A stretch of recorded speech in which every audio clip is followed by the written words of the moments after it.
For years, Saudi Arabia made one thing clear: money would not be a problem. There are places in the world where nothing grows, where the sand stretches so far, you begin to forget what green looks like.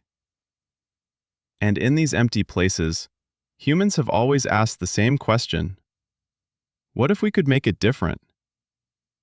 Saudi Arabia is building a mirror, a 500-meter wall of glass that will stretch 170 kilometers through the desert.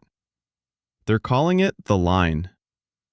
But this isn't a story about architecture. It's a story about what happens when you try to build paradise in hell. The desert doesn't lie to you. It shows you exactly what it is: hot, dry, unforgiving. No trees pretending to offer shade. No rivers promising life. Just sand and silence. And the kind of emptiness that makes you question, why would anyone choose to be here? But emptiness has always been useful, not because of what it is, but because of what you can imagine it becoming. In 2017, a prince looked at this desert and saw something no one else did. Not potential.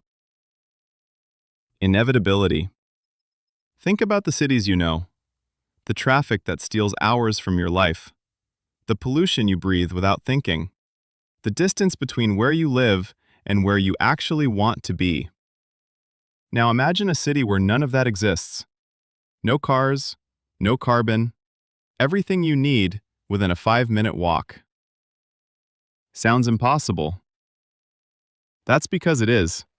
At least, it has been. Until now. The Line is not a building. It's a statement. A wall of reflective glass tall enough to swallow skyscrapers, wide enough to hold parks, long enough to stretch from one horizon to another. Inside this mirror, 9 million people will live, work, breathe air that's been cleaned by vertical forests, walk through neighborhoods that never see a car.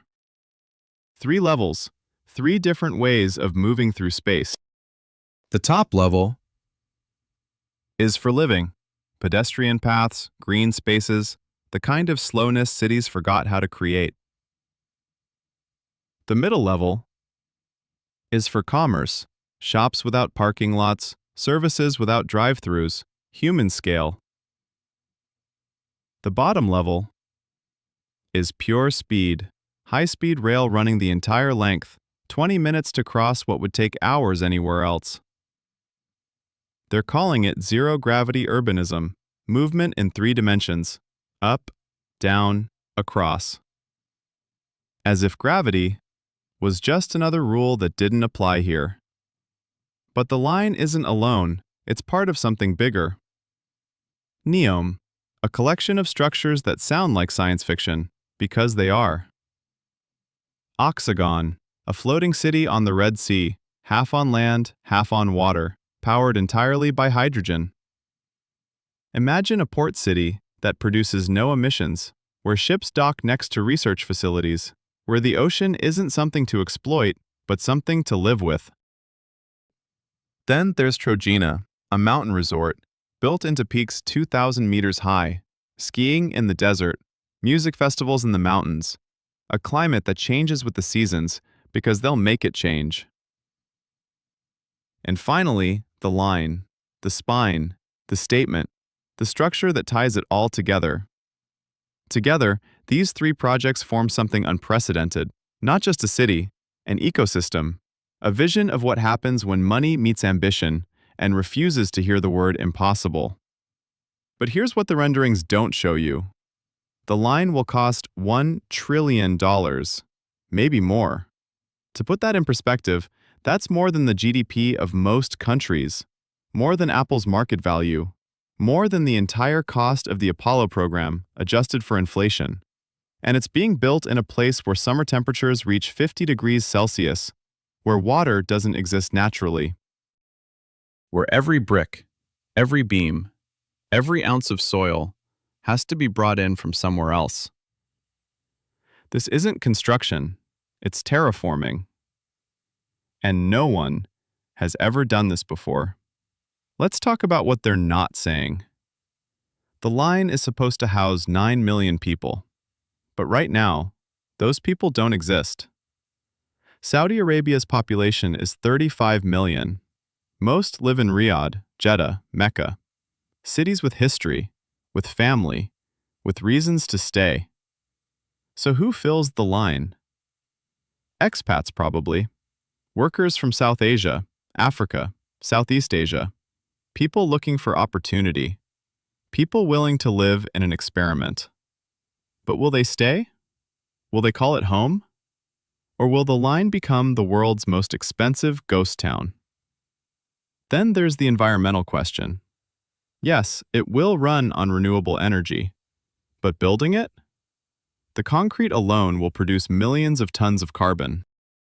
The glass will require energy-intensive manufacturing, the infrastructure, the transportation of materials, the sheer scale of disruption to the desert ecosystem. They say the line produces no emissions, but what about the emissions it took to create it? That's the paradox of utopia. To build heaven, you have to go through hell first. This isn't the first time someone tried to build a linear city. In the 1880s, a Spanish planner named Arturo Soria imagined a city that stretched like a line, where everyone lived close to nature, where distance didn't mean isolation. It was never built. In the 1920s, the Soviet Union tried the same idea. Volgograd, Magnitogorsk, cities designed around industry and efficiency. They worked, barely. In the 1950s, Brazil built Brasilia, a capital city carved from nothing, designed to be modern, efficient, perfect. Today it's a functioning city, but it's also cold. Sterile, a place people work in, not a place they love. So the pattern is clear. Linear cities can be built, but making them feel human? That's the part no one's solved yet. Let's talk about why this is really happening. Saudi Arabia built its wealth on oil. For decades, it was enough. But oil doesn't last forever, and the world is moving on. Vision 2030 isn't about architecture. It's about survival. How do you keep a kingdom relevant when the thing that made you powerful is it becoming obsolete?